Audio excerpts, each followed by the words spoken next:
upon a dream. Salut tout le monde, on se retrouve pour le dernier tuto Halloween et comme vous pouvez le voir, je suis Maléfique. C'est la méchante dans La Belle au Bois dormant, pour ceux qui ne se souviennent plus et qui ne savent pas.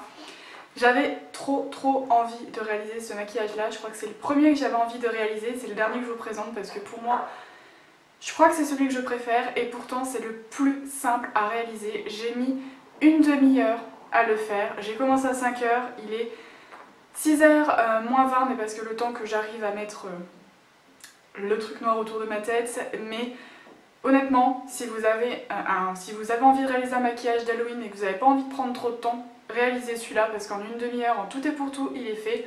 Donc Maléfique et des cornes, moi je ne les ai pas.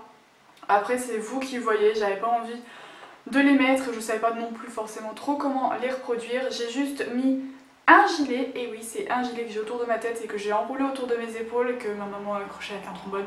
Merci maman. Mais donc voilà, si vous aimez en tout cas le tuto, n'hésitez pas à me le dire en commentaire et à vous abonner à ma chaîne si ça n'est pas encore fait. Et puis bah écoutez, cette fois-ci c'est le dernier tuto Halloween et on se retrouve la semaine prochaine pour une vidéo plus normale et je vous fais plein de bisous. Bye! La première chose à faire évidemment pour ressembler à Maléfique, c'est de se peindre le visage complètement en vert.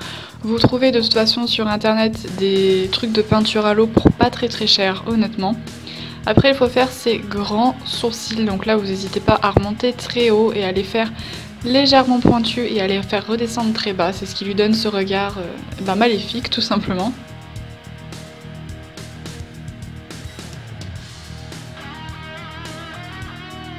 N'hésitez pas vraiment à prendre votre temps parce que c'est vraiment ce qui crée le look. Les sourcils font tout le job. Et après, moi je suis revenue repasser avec un fard à paupières noires pour fixer l'eyeliner ou la peinture, peu importe. Mais pour vraiment que ça ait un rendu encore plus noir parce que je trouvais que c'était pas assez noir à mon goût.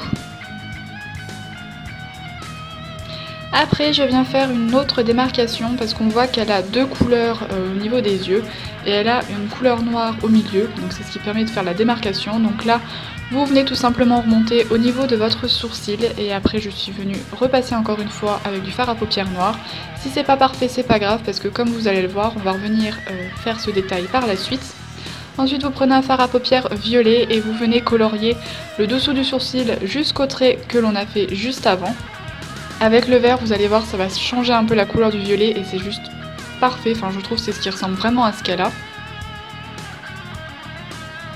Ensuite, j'arrivais pas à obtenir ce que je voulais, donc j'ai pris de la peinture jaune que j'ai mis sur la paupière, ce qui fait qu'avec le vert, ça a donné pile la couleur que je voulais. Donc je fais ça pour les deux yeux et j'hésite pas, si je me suis trompée, à redessiner l'espèce de fausse paupière qu'on a créée en faisant le trait noir juste avant. Et pour fixer le tout, pour être sûr que la peinture tienne, je suis venue appliquer un fard à paupières un peu jaunâtre, un petit peu jaune, pour pouvoir fixer et obtenir encore une fois la couleur que je voulais.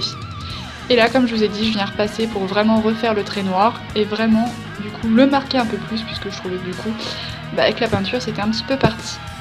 Ensuite, pour avoir son visage assez long et très fin, je viens faire un peu de contouring, évidemment, et je prends un fard à paupières un peu marron et je viens vraiment dessiner le creux du joue. Il n'y a pas besoin que ça soit vraiment fondu, il faut que ça soit assez marqué, comme ça de face tout de suite le visage paraît beaucoup plus fin.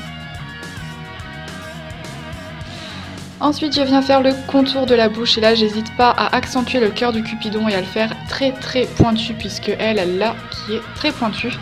J'ai mis du vert sur mes lèvres auparavant et c'est normal puisqu'en appliquant le rouge à lèvres rouge ça va créer une impression de dimension. Puisqu'au creux de la lèvre ça va vraiment faire rouge et plus on va aller au bord de la lèvre et plus ça va faire un peu foncé. Je trouvais que ça donnait encore un côté un peu plus méchant et je trouvais que ça allait avec le look et avec ce qu'elle a dans le dessin animé. Évidemment je viens faire le trait noir qu'elle a sur le front et du coup je vous laisse avec les images. En tout cas j'espère vraiment que le tuto vous aura plu, n'hésitez pas à vous abonner si ça n'est pas encore fait et n'hésitez pas également à me dire ce que vous en avez pensé. Bye!